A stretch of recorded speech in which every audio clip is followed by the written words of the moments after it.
ahead of ourselves in thinking that this is the start of something bigger, some momentum here?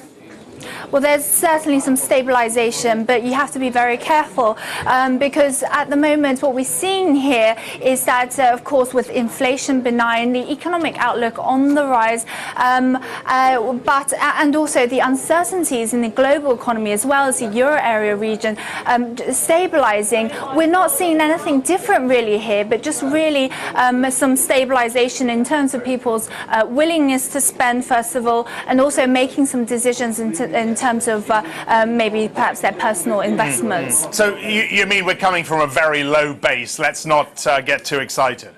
Absolutely, and also let's not get too excited because it's not the same picture across the euro area. Some economies still seeing a loss in confidence on a month-on-month basis. So until we see more stabilization in terms of the underlying fundamental economic backdrop, we're not going to see a continual rise in the overall confidence index. Currently, we're seeing marginal stabilization in the confidence indices. How do you reconcile these slightly more, or I would say, these bullish sentiment indicators, and let's throw in some of the others as well, with the dovishness of central banks right now?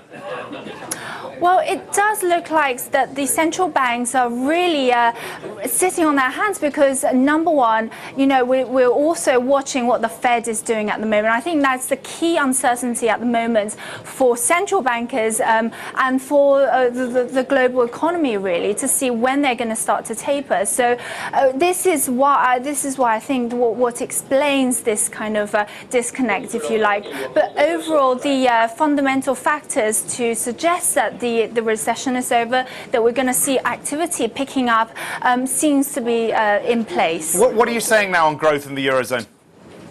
In terms of the Eurozone, we still think that towards the end of this year, we're going to continually see a pickup in activity. And this will lay the path in terms of a full-speed recovery, hopefully next year.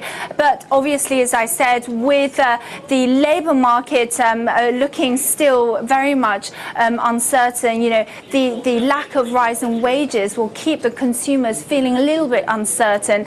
So we're not going to see any spectacular recovery in terms of economic recovery in the euro area, but we're certainly going to see continued stabilization in sentiment and as well as investment activity picking up in both on the business terms and also personal levels as well. Yeah, and I want to come to manufacturing confidence as well. I mean, I'm looking at the Swedish numbers now. I mean, these look pretty bad in September. Manufacturing confidence down sharply, and that doesn't seem to sit well or right with the PMIs that we got out of Sweden. What's the picture there? What's the story there?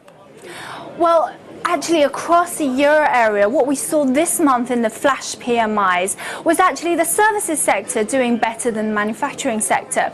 So what this confirms is that the underlying demand across the euro area, as well as globally, still seems very fragile. But the services sector is picking up, which is a good sign for particularly those which are dependent on service sectors. So also good for the UK, for example. But if we don't see a pickup in the manufacturing sector, economies such as Germany, etc., will perhaps see a little bit of a weakness in terms of Q3 GDP, or certainly for the rest of the year as well.